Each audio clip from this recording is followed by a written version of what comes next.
Hello everybody, welcome back to the Noble News here at the Noble Way, our weekly news update for all things Disney, Universal, SeaWorld, the entire Orlando area, theme parks and restaurants. Today we got some really great, exciting news for you today. It's going to be great, some interesting things about the holidays coming up, so stay tuned. You don't want to miss it.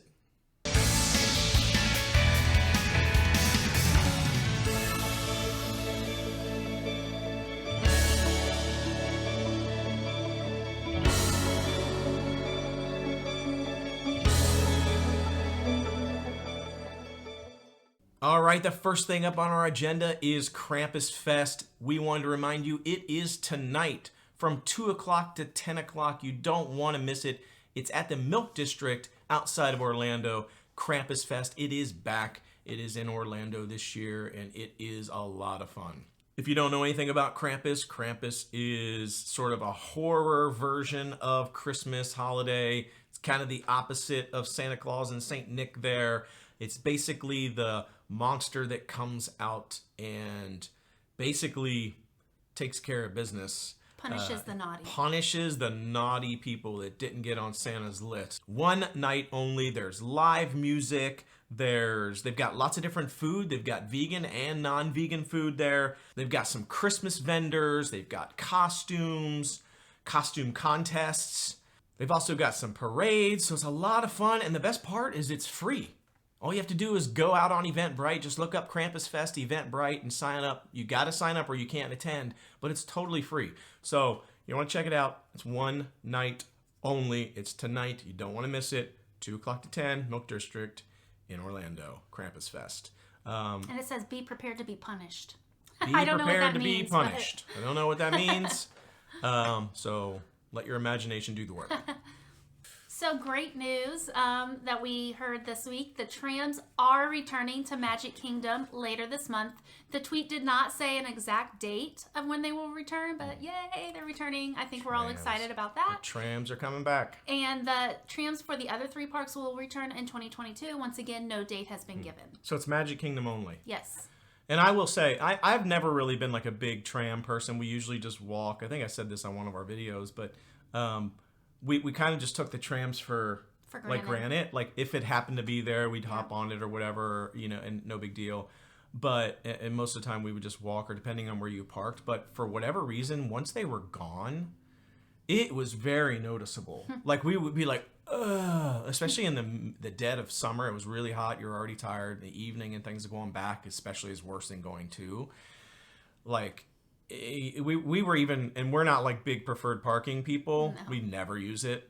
But like, even we were like, you might want to pay for the preferred parking, honestly, without the trams here, because it is busted. Like, we were getting tired of walking.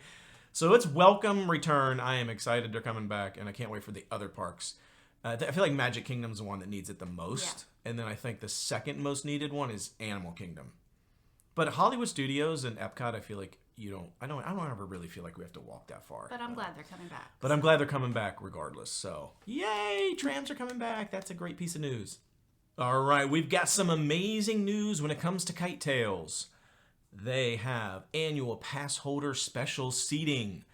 So you just go into the entrance of KiteTails and you show them your annual pass. It's the regular entrance. It's not a special entrance. You show them your annual pass and you get ushered straight to the special annual pass holder seating.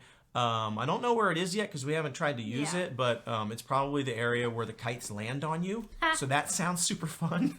If you know anything about the show, those kites, they take them down, and it looks like they crash. I still can't for the life of me figure out how Disney couldn't figure out a better way to sunset those kites when they were done with them in the portions of the show, other than crash landing them on the bleachers. But yeah, and I have seen them actually drift over on top of the crowds. So maybe the annual pass holder area is where they land the kites, and you get to have Simba land on top of you. I don't know. But anyway, that's cool. Annual pass, it's only until December 15th, though. So get in there while you can. So at Universal and Islands of Adventure, a couple of the play areas have been reopened and some construction walls moved. At Universal Studios, the Curious George Goes to Town play area is back open. And that area is so cute and fun for kids. The only thing missing is the storybook that was positioned out front of the play area is gone, and they're thinking maybe for refurbishment and they're going to replace it, but we don't know.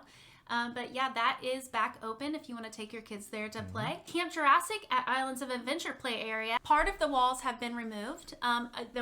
They have replaced some of the netting that the kids play on. The upper nets are still closed, so they have not refurbished and replaced those yet. And also the water blasters are available for use so that you can get people wet if you want to again. I hate water blasters. I do too.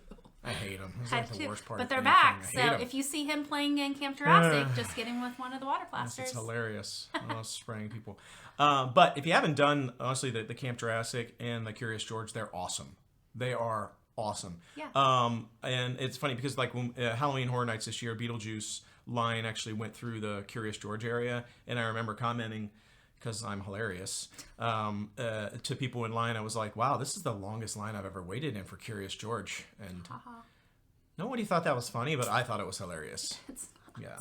I'm a hoot. You should let other people tell you that.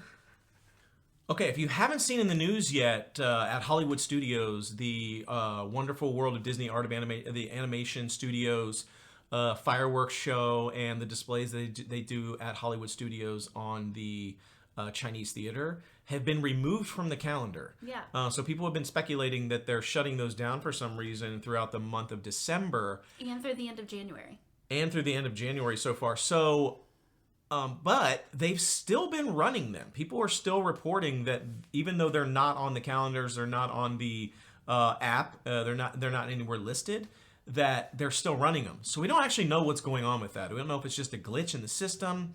Because there's been no announcement. Or if they're planning on shutting it down and replacing it, don't know. So just a heads up, if you're planning on going to those parks, surprise, you might go and not get the full experience of the fireworks and everything because they might just not be there. So just be aware of that. But for now, they're still there, and we'll let you know when there's maybe a formal announcement made.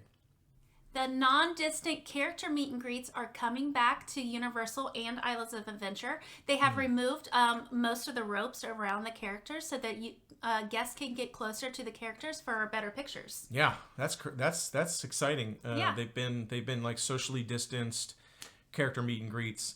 So I mean, we'll see how the whole pandemic continues to progress. Yeah, but for now, every sort of step towards normalcy is very welcome. So I'm excited that you're able to get, more up close and personal with some of the cast members, some of the meet and greets for better photos. So, I don't know if Disney's going to follow suit at some point, but even Disney, you're getting a little bit closer and closer with some of the meet and greets. You're just not quite there yet. They still got the ropes.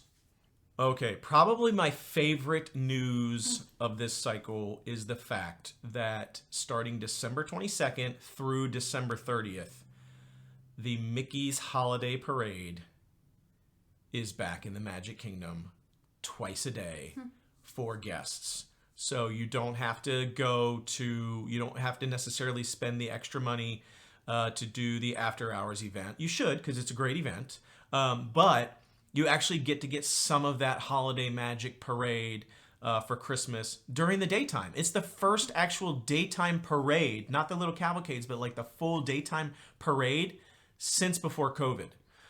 So that's really exciting to me. I'm so excited. I can't wait to see it. December 22nd, you're going to get to start to see without having to do the after hours event. So start planning now. Get those reservations in for the week of December 22nd if you want to see those parades in the daytime without having to do the extra hours event. So good news for Disney Vacation Club members. If you don't know, if you haven't received an email or gotten your letter, you may not know that if you have a ticket to the Very Merriest After Hours event, there is a special fireworks viewing area for you that you can actually get into if you are a DVC member. It doesn't cost anything additional beyond the ticket to actually get into the park for the After Hours event. But if you're a DVC member, you get exclusive seating area for the fireworks that nobody else can get. It's now through December 21st that you can reserve that so seating. Get it done now, because after the 21st, it's gone. So anyhow, cool. Great news for DVC. All right, and the last piece of news that I want to cover is the Santa Claus has returned to Disney Springs. We've already covered this in a previous weekly update, but I did want to give you an update on what we've seen. It is pretty difficult to get a virtual pass to see Santa Claus. So if you're interested in seeing Santa Claus at Disney Springs, it's free. You don't have to pay anything. It's at the Once Upon a Toy Shop, which we've already mentioned, but you need to do the virtual queue. Now, there are virtual queue QR code scan that you can scan to sort of jump straight to the queue all over the Disney Springs. The entrance is right in front of the Once Upon a Toy building, but you don't have to do that. If you have the My Disney Experience app, you can just go into the virtual queue area, which I'll show on the screen here. You go into the virtual queue area, and then once you go in there, you can basically select to get into the queue. It's very similar to how you do Ratatouille's Adventure, how you used to do Rise of the Resistance. I'm going to put these up on the screen here. But I will tell you, we tested this out, and you have maybe 5 to 10 seconds to get that reservation, and they're gone. The times you can do it, it says officially, it says 9 o'clock and 4 o'clock are the two times, but it also on the app at one point said 1 o'clock. So 9 o'clock, 1 o'clock, and 4 o'clock are your opportunities to get into that queue. And again, as soon as that clock ticks over 9, 1, or 4, you have about 10 seconds to get it. And then if you don't have it, you're not getting to see Santa Claus at that time slot. So I would highly recommend being ready for that. So you will need to be in the Disney Springs area for that to work. But you have about 10 seconds per time, probably less than that. But it fills up really quickly because I did do it myself. I practiced it. I tried it a couple of times at Disney Springs to see how quickly it filled up, and they were gone fast. So there you have it, Santa Claus. Great opportunity to meet. There are other places in Disney as well. You can meet Santa Claus in Magic Kingdom as well in places, but Disney Springs, it's free. You don't have to have access to the parks or whatever. It's a great Santa Claus experience. So check it out. And that's the weekly news for this week. So thanks for joining us. We will not keep you any longer. Until tomorrow, another great episode. The Noble Way is the easy way. Bye-bye, everybody.